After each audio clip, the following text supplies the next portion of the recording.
Thanks everyone for joining. This talk is very much just open slather. Okay, I would really like just lots of questions coming in, and as we go through, don't feel I kept the slides very minimal with just a lot of some simple topics to discuss.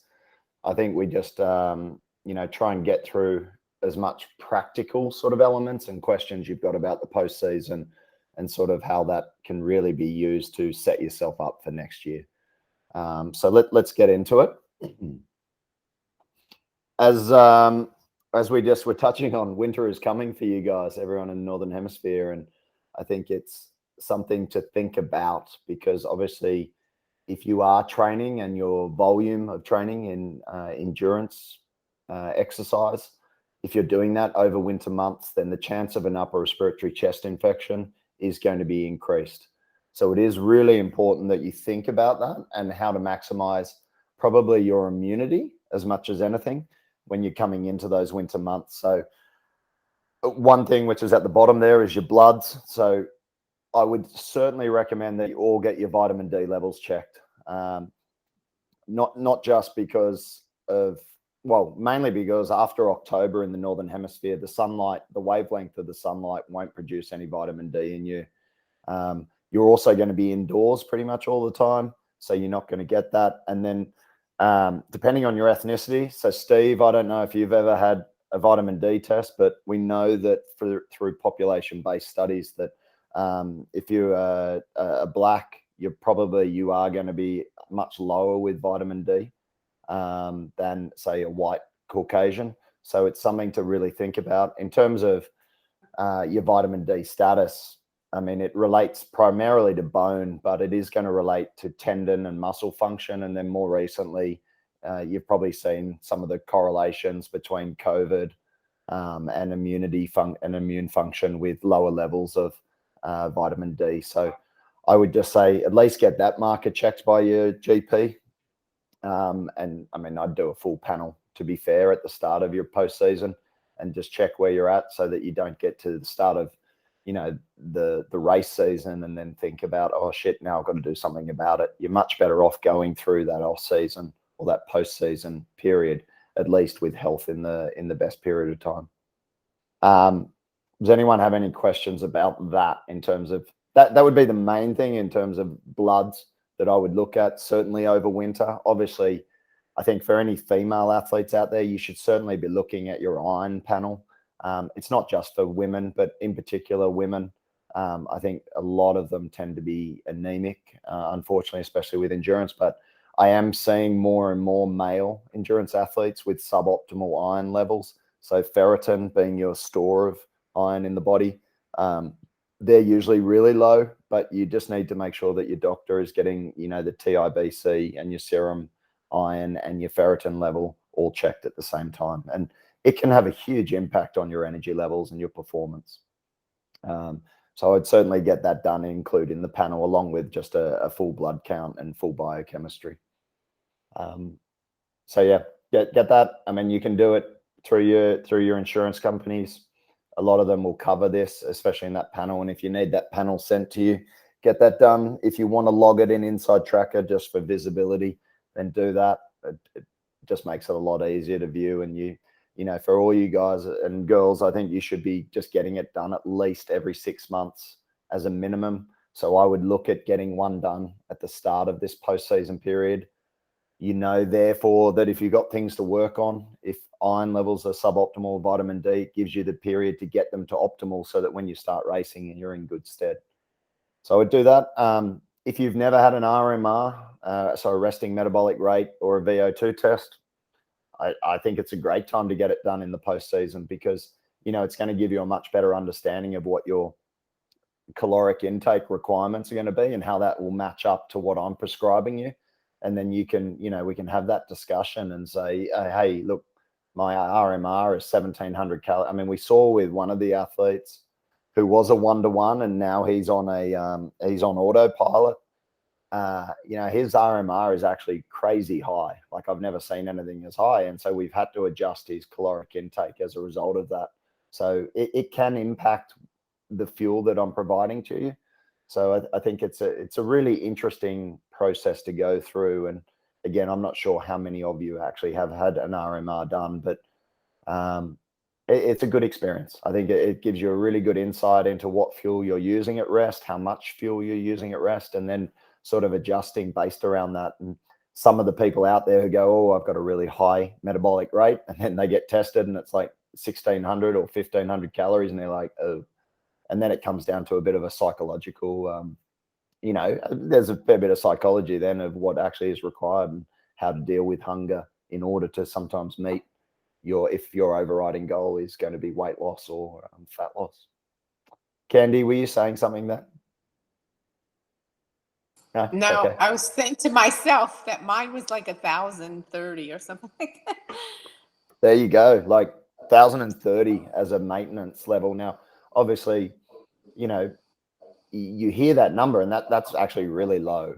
Candy's obviously training on top of that, and so you need extra calories to, RMR is based around you lying on a couch all day, so we're never going to set it at 1,000. But what it suddenly gives an inclination to, or an indication, is for Candy, it's like you don't need 2,000 calories as a maintenance level. Like, it's just bullshit. And like, she may not need that many calories in order to actually create a deficit and still perform. She may be able to perform really well on 1,600 calories, which to a lot of people might seem really low, but actually it might be the perfect amount for her to help her achieve her goals. So sometimes a little frightening, but sometimes a big sort of a bit of an awakening as well for everyone. And you start to use the science for what it's meant to be. I think a really important thing, and something I did put on here, is like, be process driven. And any of you have listened to anything I've talked about on podcasts, and that is like, focus on the process and the goals look after themselves. So while some of you will have goals in mind, like whether that's a weight goal of 5 kilos less, or you've got a goal to crush, do a sub 5 70.3 or whatever it is, or a sub 10 hour Ironman, having a goal is great, but it's not going to get you there. Like, it doesn't matter how much you wish to be 5 kilos lighter, or if you want to do a 5 hour sub 5, 70.3, it's about the process. So just really focus on the process, what you eat every day. If any of you have read, has anyone read Atomic Habits, James Clear? Has anyone read that? Yeah. Look, honestly, I love his stuff, and I only recently, for some reason, read that book, but so much of it it's like, some of it, I don't know, subconsciously, I must have picked up something from him. But you read the first pages and it's like, I love the bit where he talks about, like, don't just go for a run, be a runner. And don't go for a bike ride, be a cyclist. And I think for all you guys, don't just eat some food and don't just train, like, be triathletes. So be the athlete. And just think, every time you're doing something, think like, what would the best triathlete, or the triathlete that you look up to, what would they be doing? And then, it helps to set that mindset. So, if Lucy Charles is your idol, if Danny's someone you look up to as a professional athlete, like, what would she be doing? And how good is she at doing what she's doing in order to, get to where she's got to? And I think that's a really important sort of mindset to be in. And when you're approaching post-season, you're not just going, oh, brilliant, it's off season, I can put on 10 to 15 kilos that I lost during pre-season, so you get back to the start of the next season and have to do it all again. Why not crush post-season, come into the start of the season, and then work on gradually getting a little bit better through the start of the season, so that you're actually enjoying it and it's not a constant battle. And that's what I would say about that. So we can keep, has anyone got any questions about that at this point in time? It's all good? Cool. We'll go to the next slide, Jay. So I think post-season is a really good time to start exploring food. And, for any of you out there that, if you don't cook, what I would say is, like, maybe go and see if you can get some cooking lessons with someone, either a friend who's a really good cook, or maybe just invest a little bit of money to go and do some basic knife skills. do a basic cooking course, not something that's crazy, but learn how to do a roast. I mean, can everyone cook a roast? Like a roast chicken, or like, honestly, roasts are the easiest things in the world. Like, you stick it in the oven. It's like you get a thermometer and you stick in the thermometer thing, and it's easy. Oh, who's got their, sorry, someone's got a mic on. Oh, that's good. Yeah, a roast is like the easiest way to have like leftovers as well. You know, you put your chicken in, or you know, put your roast beef in, or pork, or if, I don't know if you can do a vegetarian roast, but I'm sure there's something you can do, meatloaf of some description, which is vegetarian, but you know, it's great. Slow cooking. You guys are coming into winter. Who slow cooks? Like, slow cooking is, again, the easiest thing in the world. And you can use, you know, very cheap cuts of meat and turn them into, you know, amazing meals. And you know, the irony about the cheap cuts of meat is they're the ones with the most micronutrient density. So beef cheeks, oxtail, ox shin, all this sort of stuff, you just put it on in the morning, and by afternoon or evening, you've got your meal, and you're going to be fine. So yeah, I'd certainly say, you know, learn to embrace food again. Like, start to involve yourself and looking at food, and sort of re-engaging in cooking, and what you like, what you dislike, and then start to build that in, so that you get a routine, so that when it comes to this season, you can start to get into it. I put up a picture about prebiotic foods. Does everyone know what prebiotic foods do? I'll take that as a subtle yes, but I'll just do. If you think of prebiotic foods versus probiotics, okay, probiotics are live organisms. That's what your microbiome is made up of. So they're the organisms that sit in the gut. They help fuel your body through what are called short chain fatty acids, which is the fuel that majority of your physiological functions are built around. Now, prebiotic foods are what that microbiome thrive on. Okay, so a lot of it is the insoluble fibers. Now, these prebiotic foods are required in order for that microbiome to thrive. Now, the irony with prebiotic foods is a lot of them are what we call FODMAPs. So these are, has everyone heard of FODMAPs? So fermentable, what it stands for is fermentable oligosaccharides, disaccharides, and polyols. So these are forms of carbohydrates which are insoluble, often very high in fiber. Now, they're essential for gut function, but they also can cause a lot of gut dysbiosis or altered gut function if you have an irritation to FODMAPs. And that's where we talk about introducing, say, a low FODMAP diet, in order to try and alleviate some of the irritable sort of bowel symptoms, and then reintroduce those prebiotics over time. However, what I would say is a lot of people don't necessarily have those issues. If you do have issues with certain FODMAPs, then certainly let me know, and I can direct you towards what they may look like.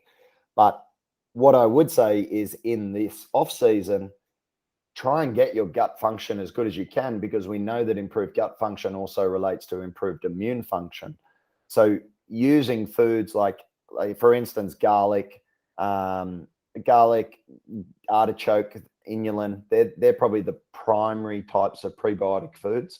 But even things like certain fruits, so things like apples, cabbage, red cabbage, green cabbage, they're also going to assist in terms of improving gut function, or at least flourishing the populations of the gut flora.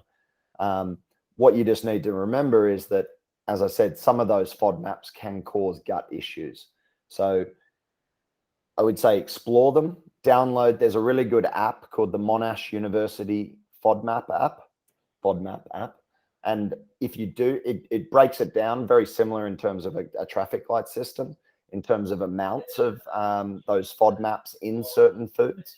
And so if you notice that you're consuming, say, garlic, for instance, and you tend to get a really irritable sort of gut, then you can start to look at, okay, how much garlic should I consume in order to not go over the certain the threshold for those type of prebiotic foods.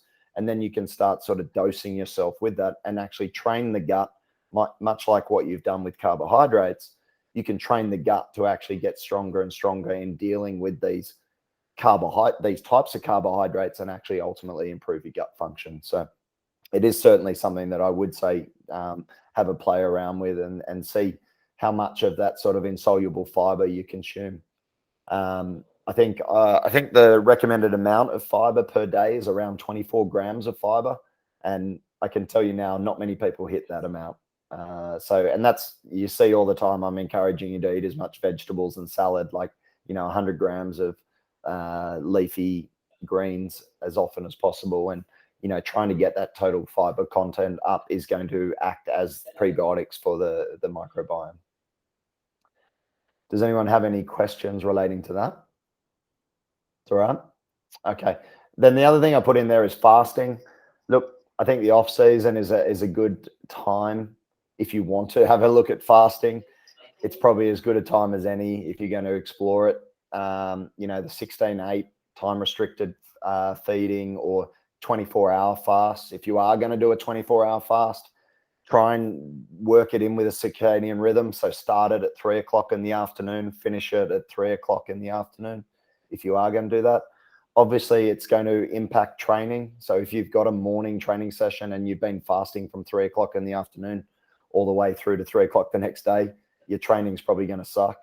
But there may be some benefits into fasting in terms of improved insulin sensitivity, glucose control. Probably just total caloric intake is going to drop, obviously. So you could look at building in some periods of fasting into your training blocks over the off season if that is something you want to explore. And look, I don't think it's I think fasting during in season is much harder to sort of stay on top of, and I think it's going to impact probably performance more than the benefits in that sense. So you could look at sort of periodizing fasting periods during the off season or during that post season period as well. Do many of you do? Have any of you done 24-hour fast, things like that? Do you do it regularly? No. It's something. Yeah, look, it's an interesting experience. If you want to, feel what real hunger is, then I'd certainly recommend doing a 24-hour fast. You suddenly are like, oh, I'm not actually hungry most of the time. Now I'm actually really hungry. So it's certainly something to explore.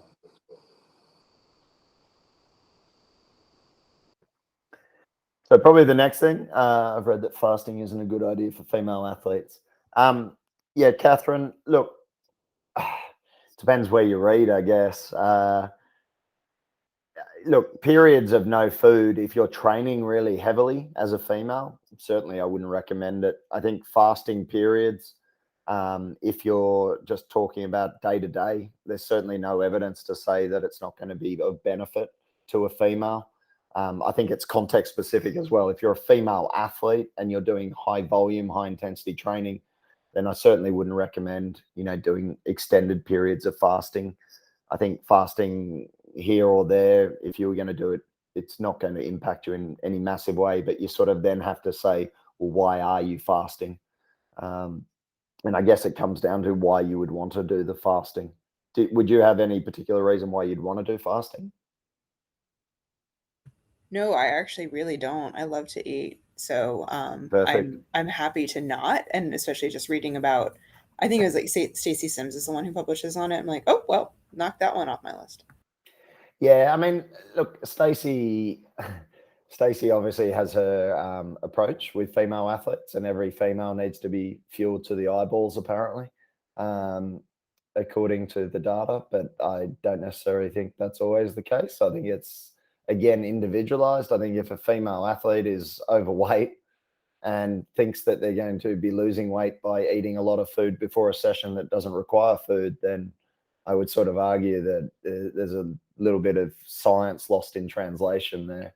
I think it's like everything here. It's like, you've got to interpret the science for the context of what you're trying to achieve. So I think it's great that you love to eat. Like, I think that's great. That's usually the battle, with a lot of female athletes is making sure that they're eating enough. And I think there is nearly that polar opposite, isn't there? There's the athlete that eats too much, and there's the athlete that probably doesn't eat enough. And I think what we're trying to do is teach, male and female athletes that when to eat and how much to eat, and make sure that your performance and your health is optimized. So I don't think there's, there's no secret.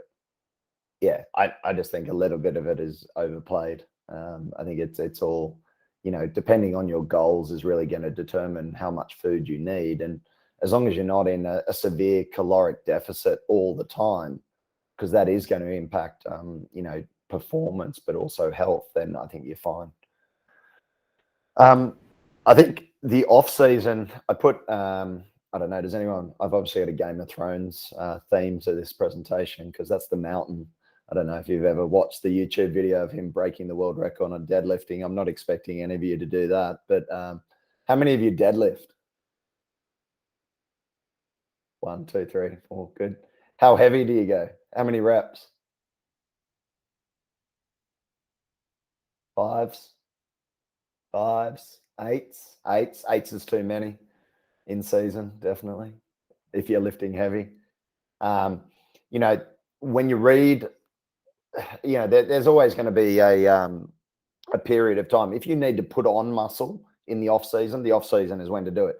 That's going to be high reps, higher volume in terms of you're going to do more sets, you're going to do more reps, you're looking at hypertrophy work. That's going to create muscle bulk, okay? It's going to improve cross-sectional area.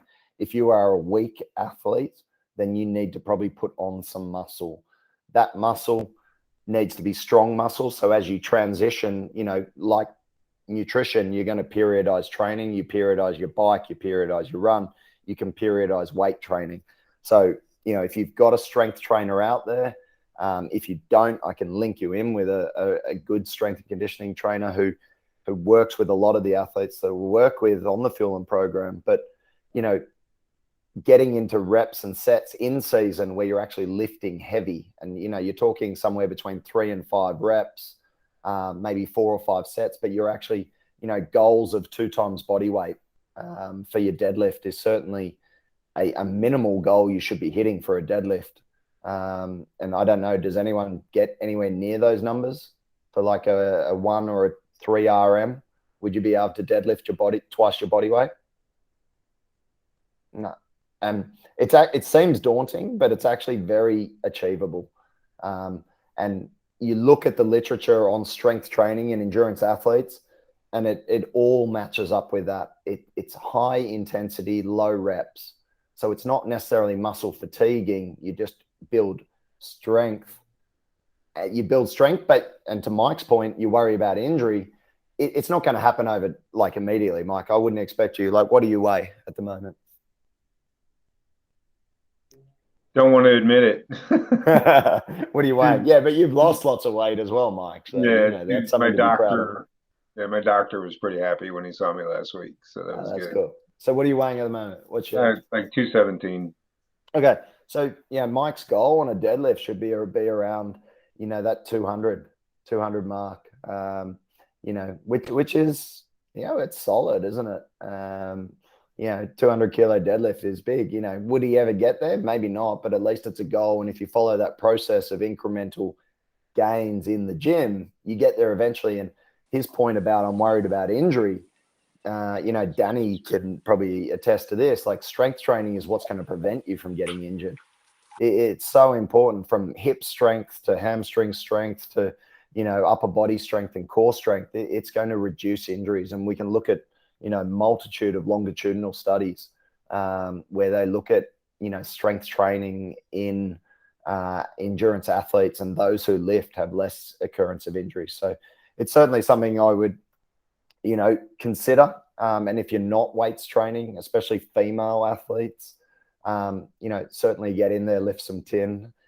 Think about cross training. I'm not saying CrossFit, I'm saying cross training. Please don't go and do CrossFit because you will get injured.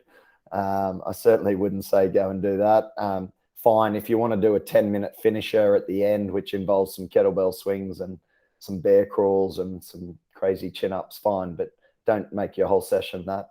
Cross training, I'm talking about like mountain bike riding, maybe just some alternate training with you. Yeah, boot camp. If you want to go and do a boot camp, just be careful.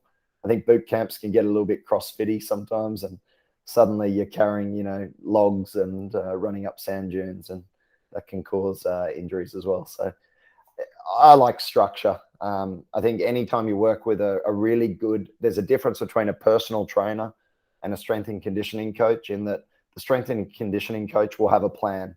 They'll have a 4 or 5 week plan where you'll do the same thing every Monday, every Tuesday, every Wednesday.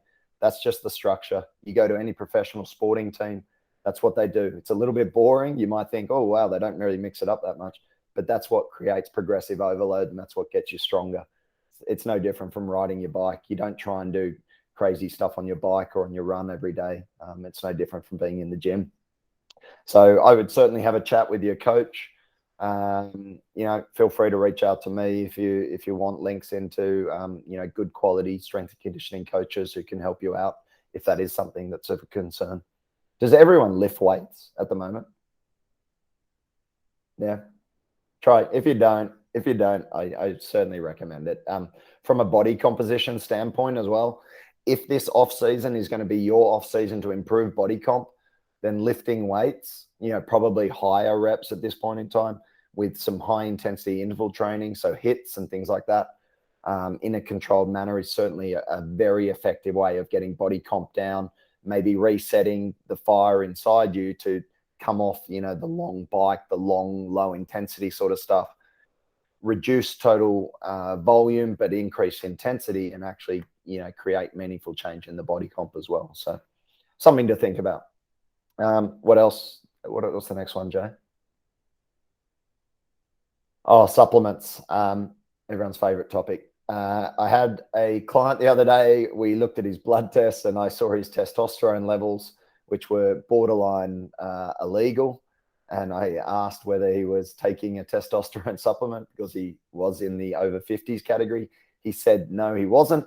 But what he was taking was a maca and ginseng supplement. It wasn't this one, but I'm telling you now, majority of Chinese or Siberian ginseng, there is good evidence that a lot of it is tainted and a lot of these products have banned substances in them. So if you are taking herbal supplements that are not NSF Sport, you do run the risk of testing positive if you were to get tested. Probably not such an issue if you are an amateur athlete, but obviously I talk to all athletes as if you are a professional athlete, and you should all go through that in the same manner. I think just be careful what you're putting in your body. What you think might be a mood enhancer or a testosterone booster could actually be an illegal substance. So it's certainly something to think about. How many of you take herbal supplements? Not many. Yeah, just review. All I'd say, look, if you got a concern, have a look at where it's manufactured. Is it manufactured in overseas? Is it manufactured in the US? What's the company look like? Do a bit of digging before you just buy something on Amazon. I put up a picture there of Thorne.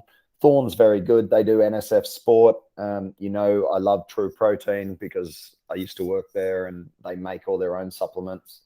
And a lot of them are HASTA tested. So you either want to have NSF Sport, Inform Sport, or HASTA testing on your supplements if you're concerned about, banned substances. You could look at trying some new supplements over the off season. Certainly, if you're going to change up your training and have more sort of high intensity interval training, you could look at things like beta alanine. Has anyone tried beta alanine before? Yeah. Thoughts on it? Did you like it? I take it because everything says that it's something that helps for endurance. To be honest, I can't tell the difference when I take it or don't take it. So it won't help for endurance. I'll tell you that much. What it will help is for repeated sprint efforts. So it's the same with nitrates. So does anyone take nitrates, dietary nitrates? Yeah. I've never noticed the difference, Catherine. Yeah. So where the beta alanine, and it depends on how much beta alanine you're taking. How much are you taking generally? Well, I'm not taking it right now, but when I use Optogen HP. Okay. So what is that? It's like I don't know what the amounts are. It's 4 or 5 tablets a day. Yeah. Often the dosage isn't high enough to create the change. So with beta alanine will give you tingling. Did you get the tingling all over your face and stuff like that? So if you're not getting the tingling, first and foremost, you're probably not taking enough. So what it feels like is, it feels like you've sort of got ants running across your face. You get this temporary paresthesia. Most people think they're having an allergic reaction. It's not that. You get this transient paresthesia on your face and in your hands. A lot of professional athletes love it because they're like, oh, it's doing something. So they take it as a pre-workout. But whilst a lot of people take it as a pre-workout, it's actually the accumulative dose of beta-alanine that makes a difference. I think it's something like 6.5 grams, I think, if I'm correct, is what you need. Now, that's a lot of beta-alanine. And in tablet form, you're probably only taking a gram, maybe a gram and a half. So you have to actually dose it out across the day, which is part of the problem with the beta-alanine, in that because you have to dose it throughout the day, it becomes a bit of a pain in the ass because you've got to take it like 4 times a day. And most people just forget to take it. So therefore it doesn't work. And it works over sort of a 5 to 7 day accumulation. So you need to take it consistently for a period of time for it to do something. Take it in a one-off doses won't actually have an effect, which is probably why you haven't felt anything. Right. If you look at it and you do it for 7 days, so say if you've got some training coming up and that training is going to be repeated sprints, lots of high intensity interval work on the bike, or you've got a camp coming up, something like that, where you know it's going to be full on, I would say take beta-alanine, and I would say take it for 7 days and take, like, you know, that sort of upper end dosage, because it could have an improvement on repeated sprint effort, which if you do enough repeated sprints consistently, then you probably will create an adaptation and a change. So that's where you could use that. Same with dietary nitrates. Taking beetroot extract one off is not going to do anything. If you take 400 milligrams of beetroot or dietary nitrates for 7 days or 5 days leading up to a competition, it will have an effect on VO2. It also has the health benefits of reducing blood pressure and even some sort of effect on improving lipid profile. So those type of things. Look, I love dietary nitrates. I think if you can, we had a product. Again, you got to be careful though, because some of the products contain banned substances in powdered forms. What it appears is beetroot powder actually contains a substance called hegenamine. Hegenamine recently was banned by WADA because what hegenamine does is it acts like a beta blocker. So it can improve blood pressure, and it can improve heart rate and improve VO2. So recently WADA has banned it. So you've just got to be careful that you're not taking a substance that may contain hegenamine as well. So interesting. Yeah, Before you leave that, so interestingly enough, I've used the True Proteins pre-workout a few times. Yep. That has given me that. That's got beta-alanine in it. Yeah. Yep. So that's got beta-alanine in it. Again, we put the beta-alanine in that. So we have I should say we had, I don't work there anymore. There's a non-caffeinated pre-workout there. Look, the caffeine in a pre-workout is what makes everyone go nuts. So as all of you will know, and you'll see periodically, you know, I want you practicing using caffeine like a 2. And so I didn't put this on there, but if you haven't used caffeine in a race situation or a training situation, I would wholeheartedly recommend that you try like a 200 milligram caffeine tablet on the bike. Use it in the run, because you will use this in races, but you need to get used to trialing, you know, taking on caffeine, especially if you're not really a caffeine consumer, or if you are a caffeine consumer, see what that 200 milligram bolus of caffeine does to you. I usually recommend No Dose. No Dose in America is a 200 milligram caffeine pill. It will give you rockets. It certainly makes you go, so don't take it late in the afternoon. Otherwise you'll be up all night. But for any of you who have used it in training or races, most of you will, you know, attest that it gives you wings. So you can try that in the off season. And then I just said, like, the setup on the bike. I think this postseason is a really good opportunity to think about, you know, thinking about what your bento box looks like. Like I was talking to one of the 1-to-1s the other day, Andy Williams, who is like a really good age grouper. And, you know, we were talking about, can we put endurance tap into a bottle so that I think Savello's got this cool bike bottle set up where we're actually going to put the gels into that bottle. So rather than fiddling with the endurance tap lids, he actually just, drinks the gels out of that bottle, and it will just make life easier from a practical standpoint. So, I'd think about your bento box setup, think about your bottle setup on the back, things like gorilla cages on the back. Have that. Do you have a central tube? How much water do you need for a 70.3? What's your setup going to look like for a 70.3 versus an Ironman? And it's all these things that you want to start to practice in the postseason, so that when you come to races, you're not sort of going, oh shit, I didn't have enough fluids, or I didn't have enough, fuel to get you through. Mike, I think you wrote, what did you write about the precision? I'll get through these questions. Sorry, I just saw these here. Is it okay to just use precision hydration all the time when you're training, even though you were kind of, because I've got a habit of putting one of those little tablets in every bottle all the time. Yeah, look, it depends on your sweat rate's pretty solid, isn't it? Yeah, so for you, I think because your sweat rate is fairly high, replacing those electrolytes. You haven't had your sodium tested though, have you?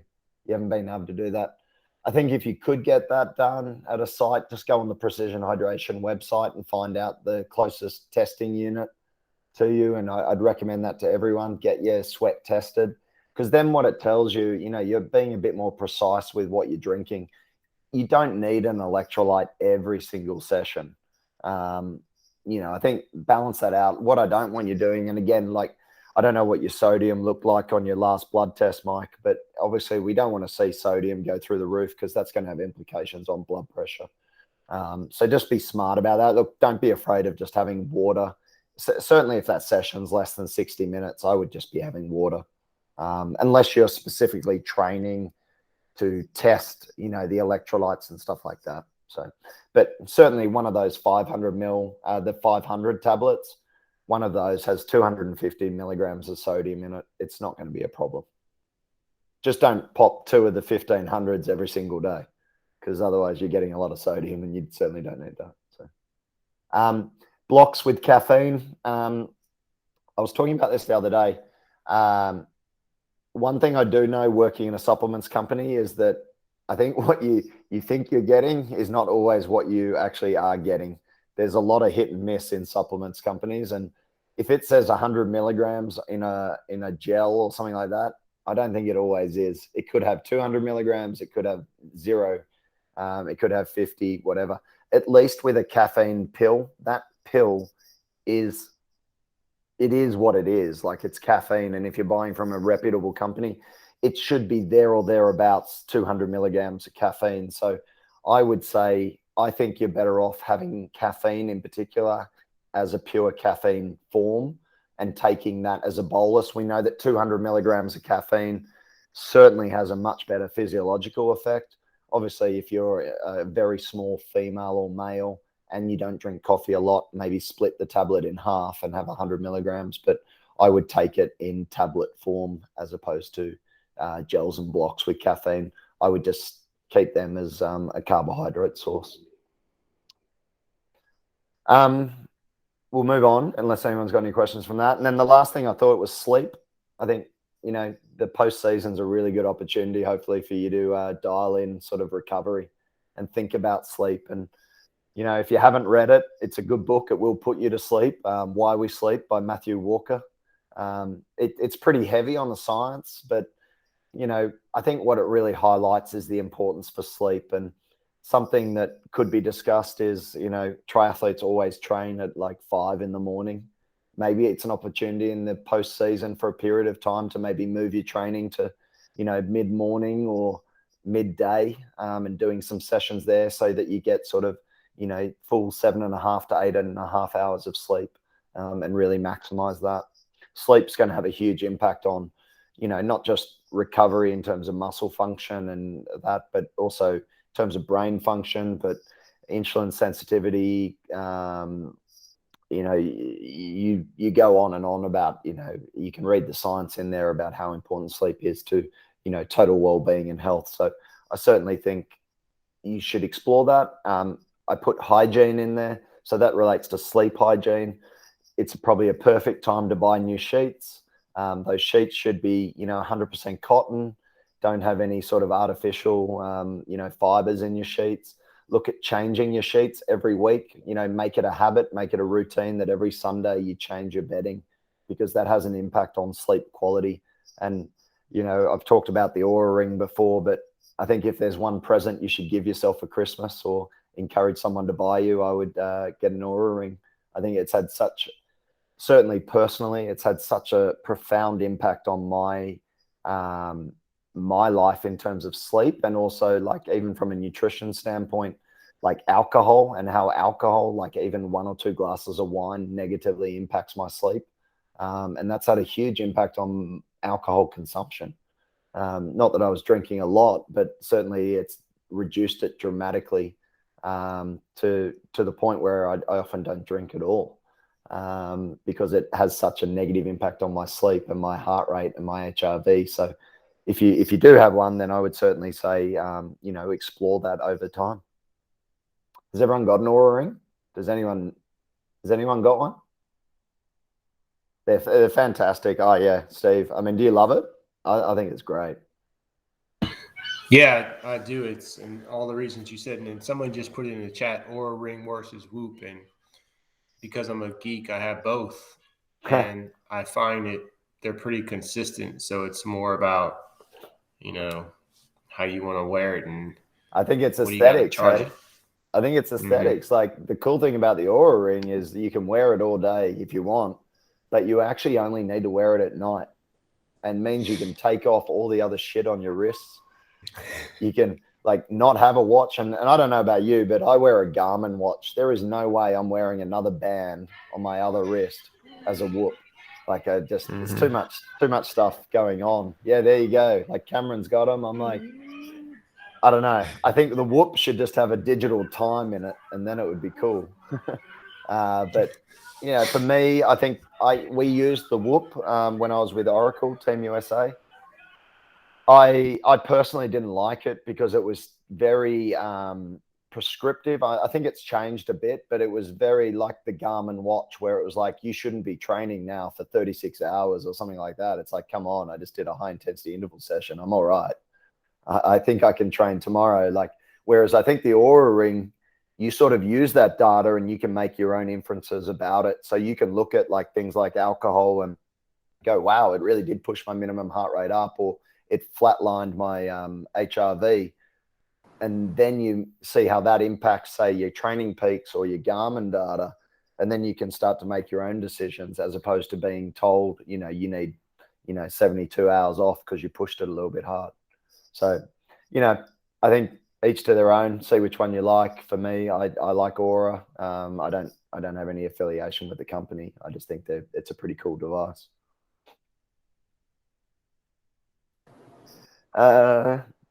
Any other questions? Jason, well done on your last race. Eh? Smashed it. I think it's so cool to see, and like I know Cam's had some really good results recently as well, and Zena and Candy and Steve have all joined recently, and Rich is obviously. You've got a race this weekend, Rich, don't you? Yeah, Saturday. Yeah, Rich is a bike rider, so he's a mountain bike rider and does some pretty extreme stuff. So he's been following the program, and I think he couldn't believe that I was telling him I wanted him to sort of try and get up to 90 grams an hour, and he couldn't quite understand how that was possible. But he's sort of hitting those numbers now, and he's not bonking, and surprise, surprise, he's feeling a fair bit better, and it's cool to see. And it's just repetition, guys. That's all it is. Everything's about repetition. In the end, it seems pretty easy because it's just the same thing over and over again as you get better and better, and you just play the game. That's all it is. Yeah, Scott, a few questions that I had been keeping track of. Yeah. If you have time to. Great. One of them, this might have been from Zena, is should I take supplements, probiotics, omega-3s, vitamin Ds at specific times? So vitamin D is a fat-soluble vitamin. I would recommend that you take that with some sort of, there's no hard evidence on this, but, you speak to dietitians and that, and they recommend that you should take it with some form of fat. So if you just have that in the morning, it makes sense. You're either going to have some fat in your eggs, or in, even within the oats, there's going to be some dietary fat. So just have it at breakfast. I would certainly not take fish oils on an empty stomach. You'll have all sorts of issues the wrong way. I would have that with food. Certainly take it with some food. You can have them in the evening or the morning. I think, again, personally, I take them. If I take them in the evening, I have some pretty crazy dreams. If I take them in the morning, I don't seem to get any problems. So really up to you. What was the other one? Probiotics.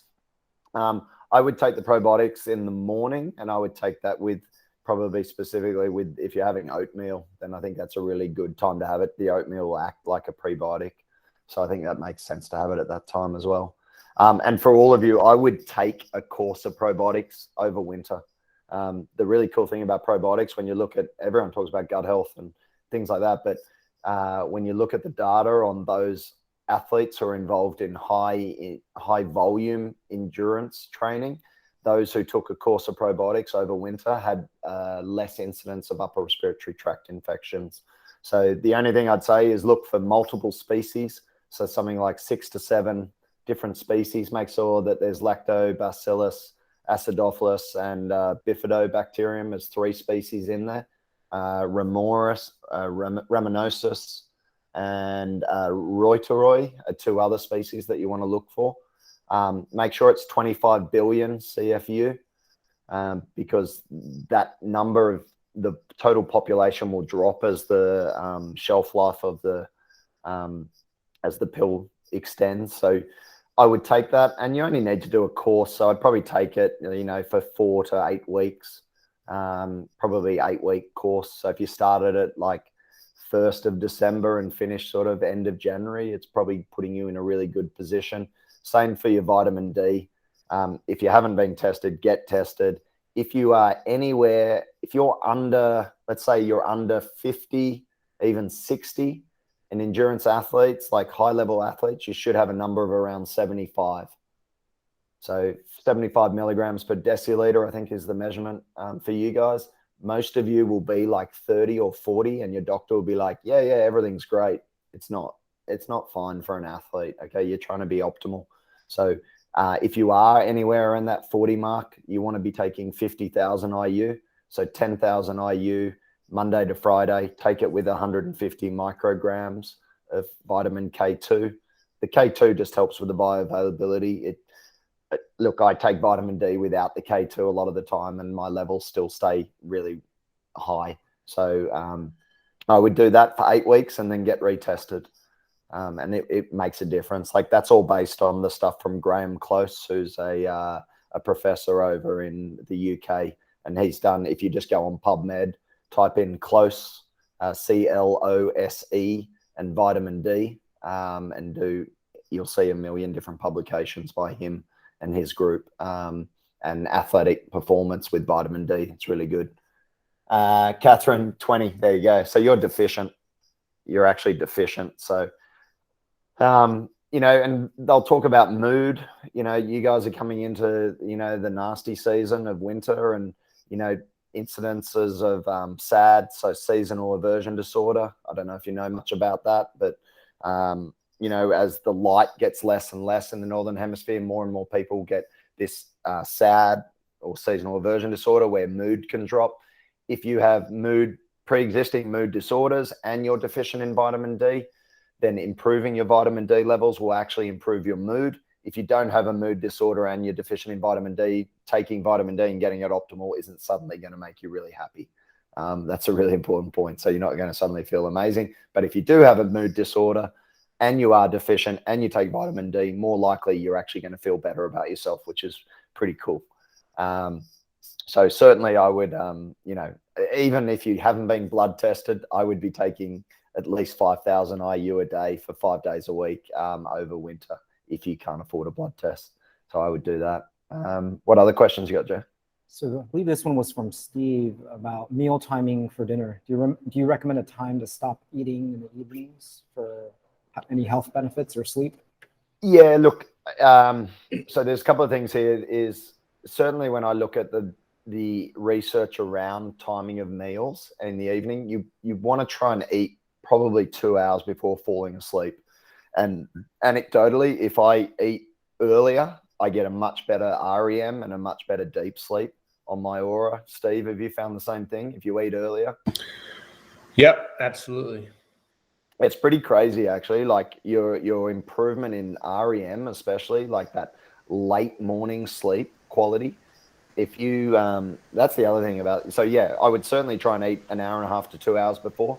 The other really interesting thing to do, and this is something I'm sort of thinking about a bit more, if people, maybe what we could look at doing is people with, like, hopefully we're going to get some links in with Aura, but people who are having disordered sleeping, maybe we look at changing carbohydrate feeds to be higher in the evening, because we know that if you take on higher amounts of carbohydrates in the evening, that has been shown to improve sleep duration and sleep stages as well.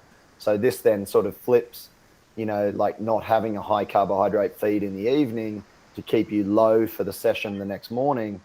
Instead, maybe flip that to look at maybe improving sleep, which ultimately may improve, the session the next day anyway, and improve glucose control and insulin sensitivity. So, that's again where like using carbohydrates at a certain time of the day to improve another marker could be found. And I've had that experience. If I eat a really high carbohydrate containing meal just before bed, terrible sleep. Feel terrible if I have a big bowl of pasta or whatever and go to sleep. Terrible. If I have that big bowl of pasta 2 hours before sleep, then I tend to sleep a lot better. So, it's very personal. And that's where I think like using the data for what how it affects you, I think is really important as well. So something to play around with. Right. And I think we probably have time for this last question. This is from Zaina. Is there a low carb, pre-made protein shake you recommend? Perhaps good question for you. Pre-made one? Yeah. Such as pure protein. So like an RTD? Is that what you mean? Like a ready to drink? Is that what you mean, Zena? Yes. I don't know. In the States, just send me a picture of something. Does anyone have any? I mean, you want one that's made effectively with water. That would be the best one. All I would say is, in that case, just get a small shaker. Like True does like a 500 ml shaker. Just put the dry powder at the bottom. When you finish your session or in the office, just put some cold water in, shake it up, drink it. I would save yourself the money. But I know when you're out and about and you're trying to find something good, it's often hard.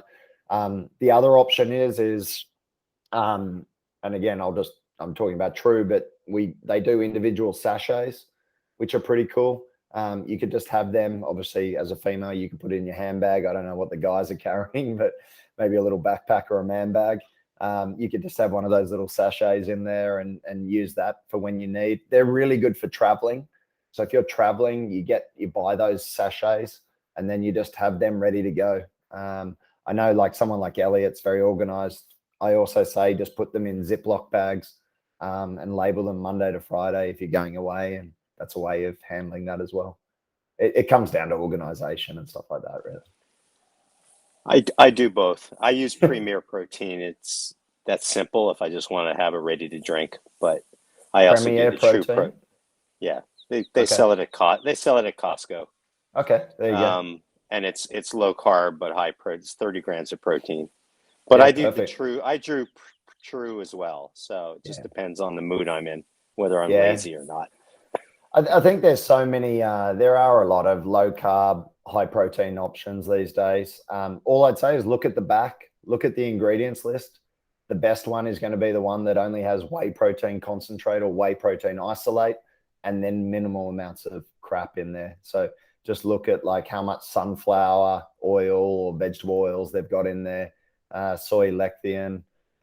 Soy lecithin is just something they spray on. I learned this. I always was like, ooh, you don't want that. Soy lecithin is actually something they have to spray on the whey in the factory in order for it to like stay stable. And it's like trace amount. So if soy lecithin is the last ingredient on a product, don't be too concerned. It's just trace. So it's not like you're ingesting a heap of soy. And that was actually something that I thought was really interesting. I did work at the supplements company and talking to the dairy manufacturers who were producing the whey protein over there. So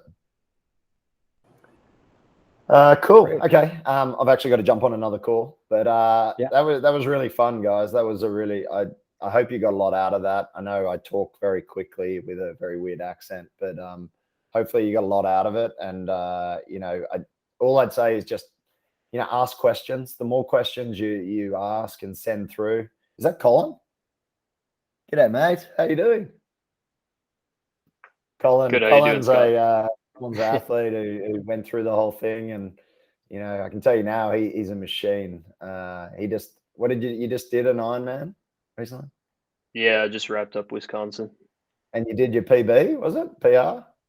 No PR. Oh, you didn't hit a but, PR? off the run, PR. Yeah. Oh, sorry, PR on the run I saw for the Ironman, which was super exciting. And yeah, Colin went through the process of learning to ingest food.